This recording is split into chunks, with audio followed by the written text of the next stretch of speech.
Doy gracias a Dios que en esta semana Dios confirmó una palabra tanto a la vida de mi hermana, a la vida de Mayra, a la vida mía. Nos confirmó una palabra que en este día lo voy a compartir con ustedes. Probablemente estas predicaciones han sido duras, directas, sin embargo tienen que ver, sabemos que todos tenemos nuestros pros y nuestros contras, pero tenemos que pasar por ese proceso de transición para poder ser perfectos en las cosas de Dios. Entonces fíjense muy bien, nosotros no podemos vivir en el sentido de que Dios me va a perdonar aún muriéndome después de la vida. Un día platicaba Mónica, ¿verdad?, que nos comentaba, que dice, efectivamente, Dios ama al pecador en el sentido de ese pecador arrepentido, de ese pecador que cambia su vida, ese pecador que deja sus malas actitudes. Pero vimos en aquella ocasión, en varios libros de la palabra, que Dios tiene una posición muy estricta en la cuestión ante el pecador. Vemos que lo aborrece, también vemos que no va a pertenecer a la gloria venidera de Cristo Jesús. Entonces, si Dios mandó a su Hijo fue para que evitáramos, ¿verdad?, ese lugar de castigo eterno, pero tiene que ser el cambio en vida. El apóstol Pablo en Romanos 6.1, fíjense muy bien, si quieren yo lo leo rapidísimo. En Romanos 6.1 dice el apóstol Pablo: ¿permaneceremos en pecado para que abunde la gracia? En estos últimos 5 meses o en este año, yo he escuchado incluso de ministros de la palabra que dicen, es que Dios levantó a ese profeta, levantó a ese gran ministro, porque donde abundó el pecado, ahí abundó la gracia. Y normalmente yo digo, bueno, está bien, pero no debe de ser una forma de pensar de que donde hay pecado, para que haya pecado tiene que haber gracia. Si hay pecado, hay gracia. No. Aquí el apóstol Pablo le dice en el libro de Romanos, dice, tenemos que pecar para que sobreabunde la gracia, en forma de pregunta. Y no, aquí nos está invitando el apóstol Pablo a salir de nuestra vida, a salir de la zona que nos gusta, que nos genera pues confort, que nos genera confianza, que nos agrada, que sentimos comodidad. Pero aquí nos dice, ¿acaso tienen que estar pecando para que sobreabunde la gracia? No. Yo sé que ustedes, santos de Dios, no están pecando, pero llega un punto que si lo traspolamos a un punto donde tenemos que generar un cambio, necesitamos analizar en el punto en el que estamos, en el punto en el que somos, en el punto en el que estamos meditando. Tenemos que estar en esto para que sobreabunde. Fíjense muy bien, en la Biblia Mundo Hispano, aquí dice, en la Reina Valera dice que habléis todos una misma cosa, pero en el Mundo Hispano dice que os acordemos, que entremos en un acuerdo en todo. Y luego aquí dice, sino que estéis perfectamente unidos en una misma mente y en un mismo parecer. Aquí hay 4 cosas, mis hermanos, 4 cosas que nos van a permitir dar un paso más en la madurez de lo que es nuestra relación con Dios y nuestro crecimiento con nuestros hermanos en Cristo. Número 1 dice que debemos de estar de acuerdo todos. El segundo, dice que no haya entre vosotros divisiones o disensiones, cambia mucho un poquito la traducción. Y sobre todo que debemos que estar en unidad y en un mismo parecer. Son 4 cosas, mis hermanos, 4 cosas que nos van a permitir un cambio, crecer espiritualmente. Y esto es algo que Dios ha puesto en mi corazón, porque no podemos predicar algo si no generamos un cambio interno. Entonces, a partir de hoy vamos a establecer esto como si fuera una ley de Dios, porque es en el nombre de Jesús que lo tenemos que hacer, el poder estar unidos, el que no estemos en disensiones, el que no estemos en problemillas.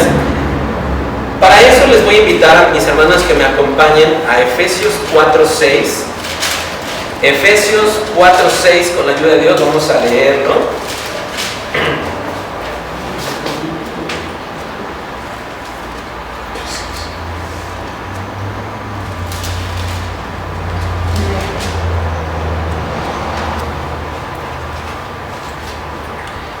Vamos a leer desde el capítulo 4, versículo 1. Y fíjense muy bien lo que dice la palabra de Dios. Dice, yo pues presto en el Señor os ruego, o los exhorto, nuevamente, que andéis como es digno de la vocación que fuisteis llamado. Aquí vemos algo muy importante, 2 cosas. El llamamiento, ¿Sí vamos bien, hermano? En el versículo 1 dice, yo pues preso. Ah, sí, preso. Sí, perdón. Yo pues preso en el Señor, os ruego que andéis como es digno de la vocación con que fuisteis llamado. Aquí hay algo bien importante. Nosotros tenemos un llamado. El llamado es por gracia, porque el apóstol Pablo dice que somos esclavos de Dios. El ser esclavo no representa algo malo, algo denigrante, no, sino la virtud máxima que podemos tener en este mundo, ser esclavos, siervos de Dios. Bueno, ya me había llegado desde la semana que lo había leído, pero llega un punto, mis hermanos, que no podemos venir a la iglesia pensando que nada más por Dios venimos a servir y que los hombres son segundo, no. Es algo muy importante que el llamamiento que tú tengas, los dones que Dios te haya dado, el conocimiento, la palabra, las virtudes, los dones, los talentos que Dios te haya dado, eso es algo que no te costó. Ahora lo que te tiene que costar ahora es poder integrarte con estas personas, ¿verdad? Las que dicen yo soy de aquel, fulano, perengano, ¿no? Ahora tienes que ser de todos. Tenemos que estar en una unidad porque somos un solo cuerpo, un solo Señor, un solo Dios, un solo Padre. Ese pensamiento de decir yo no vengo nada más por Dios es un dato que nos puede estar determinando inmadurez. Aquí podemos presentar, y yo sí, ahora sí, como dice el apóstol Pablo, los exhorto a que en este lugar, que sabemos que Dios está permitiendo un crecimiento, debemos que dejar de decir los que estamos, por ejemplo, unos Dios pues ha puesto como líderes, representantes, ministros, ¿verdad? Y hay otros que los ha puesto como vasos de honra en otras posiciones. Yo les invito, sobre todo familia, todos los que estamos aquí, que no tengamos partido. Que mi mamá, no, es que yo soy de Joshua, yo voy ahí. No, aquí tienes que servir a todos. Tienes que amar a todos, tenemos que estar dispuestos a todos. Es que yo soy de Mayra nada más y vengo por Mayra. No, aquí no vienes a servir a Mayra, vienes a servir a todos. Y desde la persona que entra en la puerta, tienes que recibirla tan bien como si fueran nuestros invitados y nosotros como si fueran sus invitados, porque esto es un dato de madurez, donde debemos de dejar de que, ¿sabes qué? Mira, me caes bien mal, me caes así y me caes así, pero yo vengo a servir a Dios, no. Eso tenemos que esforzarnos, y así yo sí les pido, les exhorto en el amor de Cristo, que libremos todo. Es un trabajo fuerte, es un trabajo arduo, pero si no fuera algo hermoso por el cual trabajar, pues no se tendría que predicar y Dios no lo hubiera puesto en la Biblia. Entonces, mis hermanos, tenemos que generar un cambio, una transición. Parte de ello lo hemos platicado, el carácter, temperamento, actitudes, pero ahora eso es un cambio interno, propio de nosotros. Ahora hay que generar un cambio en nuestra iglesia, en nuestros grupos, en nuestras amistades, con todos ellos, porque no podemos tener a un Cristo dividido, no podemos tener a un Dios separado, y no podemos tener el mismo pensamiento que tuvo la iglesia de Corinto. Es que yo soy de Nazo y nada más con ella me llevo bien. No, tienes que esforzarte ahora por caerle bien a los demás hermanos. Es que yo soy de la hermana Mayra. No, ahora tienes que esforzarte para que puedas entablar una comunicación, diálogo, empatía con todas las personas. Que yo soy de Joshua. No, tienes que meterte directamente con todos a entablar comunicación. Entonces es algo muy importante que en el momento en que nosotros podamos estar en un acuerdo, vamos a demostrar un dato de madurez. Porque el hecho que yo ore 5 horas, que yo ayune 20 días, que yo, no sé, tenga todos los dones, no es un dato de madurez, porque eso ya Dios te lo dio. Es como un brazo. Tú eres hermoso porque Dios te dio el brazo. Ese vínculo de estar de acuerdo, de que estemos en empatía. El número 2 es la disensión, mis hermanos. Vamos de favor a 1 Corintios 3:3, en ese mismo libro. 1 Corintios 3:3, ya para acabar. Fíjense lo que dice la bendita palabra de Dios. Porque aún sois carnales, pues habiendo entre vosotros celos, contiendas y disensiones, no sois carnales y andáis como los hombres. Porque diciendo el uno, fíjense muy bien, aquí dice, yo ciertamente soy de Pablo, y el otro, yo soy de Apolo. ¿No sois carnales? Aquí vemos una confirmación de que no podemos estar, es que yo soy de acá y que cada quien. No, a partir de ahorita ya tenemos que generar un vínculo de unión entre nosotros. Debemos de generar un vínculo de unión con nuestras familias. Esposos, esposas, tienen que estar en un vínculo de unión. Hermanos, hermanas, tienen que estar en vínculo de unión. Y entre nosotros que somos familias tenemos que generar un vínculo de unión. Entonces, ahora, pero aquí les está diciendo a Pablo que aquellos que dicen es que yo vengo por él y yo vengo por aquello y aquello, están demostrando que son carnales, no son personas que han crecido en una madurez espiritual. Por eso es importante que establezcamos hoy que tenemos que buscar esa unidad, porque es un rasgo de madurez espiritual. Para eso, nuevamente, vamos a ir, los invito a Efesios capítulo 2. Pareciera que Efesios y Corintios están como que de acuerdo hoy. Están paralelamente platicando o escribiendo de lo mismo. Capítulo 2, versículo 14 al 16. ¿Se acuerdan de los dos versículos de Corintio? Yo soy de Cefas, yo soy de Apolo, yo soy de Pablo y yo soy de Cristo. ¿Se acuerdan de esas 4 tipos de personas que decían yo soy de esto, de fulano, perengano y sutano? Ahora, ¿por qué en 1 Corintios 3:3, por qué nada más dice yo soy de Apolo y yo soy de Pablo? ¿Por qué ahora excluye Pablo a los que dicen yo soy de Cristo? ¿Por qué los excluirá? ¿Por qué excluye a los demás? Ahora solo dice a 2 tipos. ¿Por qué nada más dice yo soy de Pablo y yo soy de Pablo y de Apolo? ¿Por qué? Porque ya no hace mención de los que dicen yo soy de Cristo. Acuérdense que aquellos que dicen es que yo soy de Cristo y sirvo nada más a Cristo y no me importa a los demás, aparte de que es un dato de inmadurez, es un dato de religiosidad, ¿verdad? Que no queremos caminar con Dios como Él quiere, sino como nosotros queremos. Entonces aquí es algo bien importante.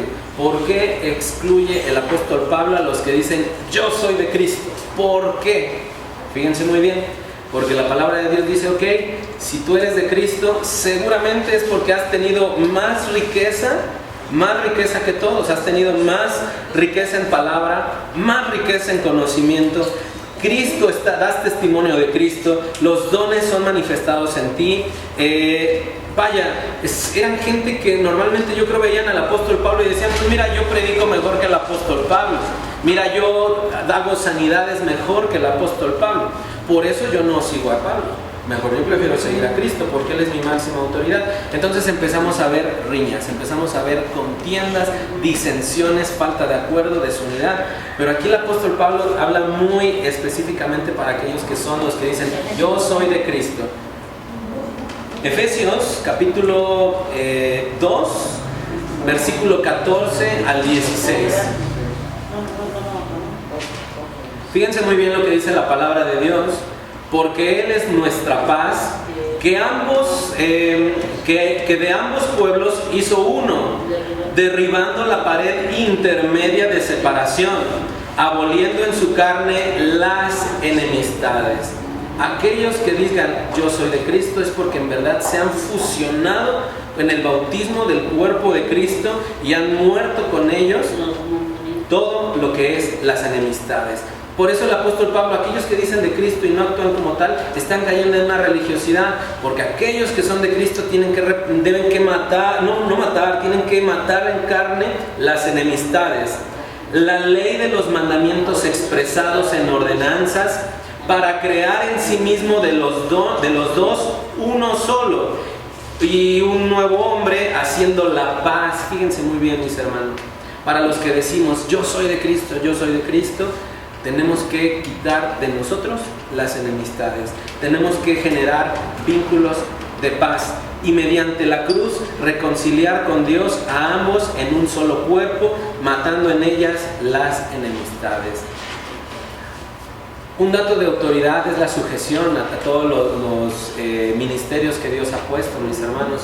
Pero el hecho que nosotros digamos a Dios, yo soy de Dios y nada más vengo aquí a adorar a Dios y nada más a eso vengo, estamos mal, porque quiere decir que si nosotros decimos eso, debemos que dar testimonio de que fuimos muertos, bautizados, muertos en el cuerpo de Cristo y que nosotros, por eso la palabra gracia dice la influencia divina sobre el corazón y su reflejo en la vida. Tenemos que reflejar que ya no hay enemistad en nuestra carne, no la hay. Ahora, matando todas las enemistades. Entonces, debemos, mis hermanos, que concentrarnos, dar un paso de madurez en trabajar entre nosotros, generar vínculos de comunicación, generar vínculos de trabajo, generar que al final de cuentas, mis hermanos, aquí hemos hablado de temperamentos, carácter, todo, y hemos platicado y sabemos que un temperamento jamás se cambia, se moldea, se regula, se transforma un poquitín, pero nunca se cambia, mis hermanos. Entonces es algo muy importante, porque en el siguiente versículo de 1 Corintios 10:1 dice que estemos en unidad, porque en Deuteronomios 32:30 les voy a pedir que me acompañen a leerlo. Deuteronomios 32:30, que ese es el tercer elemento de la madurez que aquí nos invita el apóstol Pablo.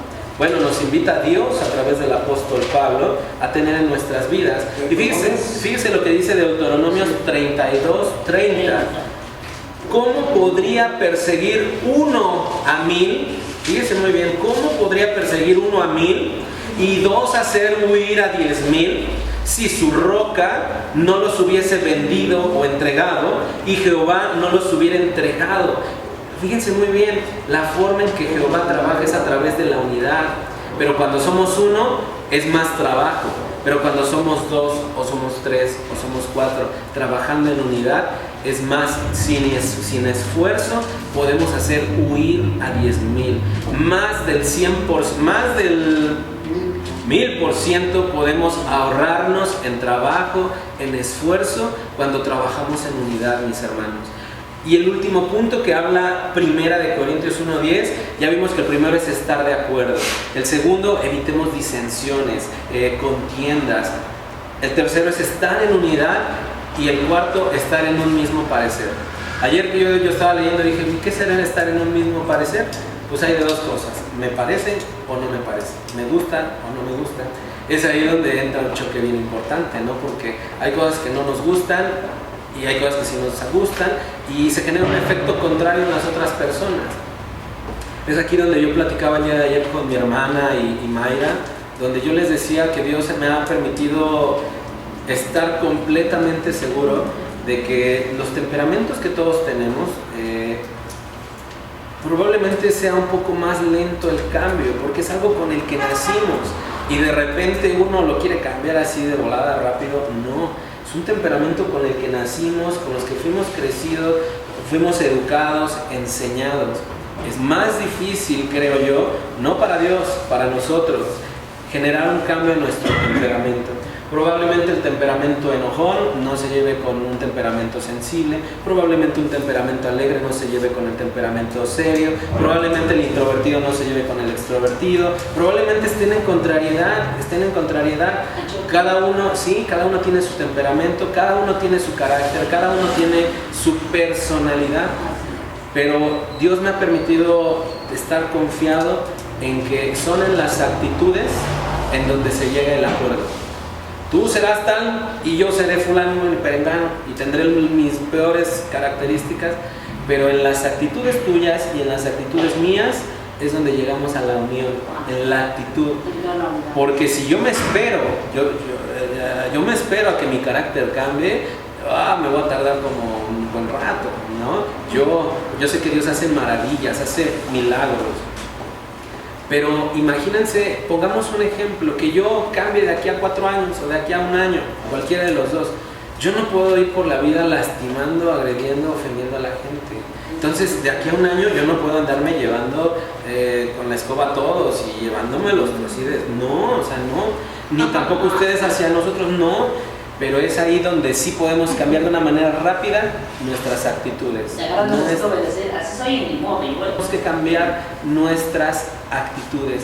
Yo creo que es ahí donde todos los temperamentos, todos los caracteres, es ahí donde todos nos llegamos a un punto del acuerdo. Es un punto donde nos quedamos en la unidad, en las actitudes. Porque de aquí al temperamento, híjole, van a pasar mucho tiempo. no me acuerdo en qué cita, pero vemos que el apóstol Pablo un día tuvo un pequeño desacuerdo con Pedro, no me acuerdo qué cita es, pero dices, oye, pues cómo los apóstoles teniendo todavía ese rencor, bueno, no rencor, ese desacuerdo. Luego el apóstol Pablo dice, es que me enojé con él porque no se sometía, y dices, o sea, ¿cómo el apóstol Pablo? Quiere decir que todavía él estuvo en un proceso, ¿verdad? En un proceso que después de su conversión, después de que halló gracia a los ojos de Cristo, todavía tuvo que trabajar con muchas cosas que lo llevaron a problemas, ¿sí me explico? Tal vez por su forma de hablar tan impetuosa, tan así que no tenía miedo, lo encarcelaron, pero Dios tuvo que irlo procesando en esa área. Lo más probable es que lo que nosotros somos tarde en cambiar, pero en nuestras actitudes es ahí donde todos nos vamos a fusionar. Si eres muy serio, trata de sonreír. Si eres muy serio, trata de ser más alegre. Si eres muy serio, te vamos a dejar en el ministerio de saludar a todos los hermanos. ¿Sí me explico? Porque hay que compartir, hay que trabajar en esa área. Si eres el más enojón, pues ahora te vas a ir con los niños. Si eres el más serio, ahora te vamos a... Si eres de los más tímidos, te vamos a llevar al parque para que te vistas de payasito, para que dobleguemos todo ello, ¿sí? Si eres el que más habla en todos lados, pues ahora te vamos a delegar una función de evangelista. En el parque, ahí vas a predicar la palabra de Dios, ¿sí? Porque es la actitud, y nada de que no, pues es que eso no me sirve, yo no sé. No, esa es una mala actitud, ¿sí me explico? Que se tiene que ir cambiando, pero creo yo firmemente que la actitud es más rápido de cambiar que nuestro temperamento, que ese es el más difícil de todos, ¿verdad? Pero la actitud es lo que tenemos que cambiar. Entonces yo los exhorto en el amor de Cristo a que generemos vínculos, como dice la palabra de Dios, que con dignidad, lo que Dios nos ha dado, la gracia que nos ha dado, ahora con dignidad la trabajemos, con humildad, con paciencia, y para que así podamos demostrar que Cristo vive en nuestros corazones. La unidad, mis hermanos. Vamos a orar, de favor.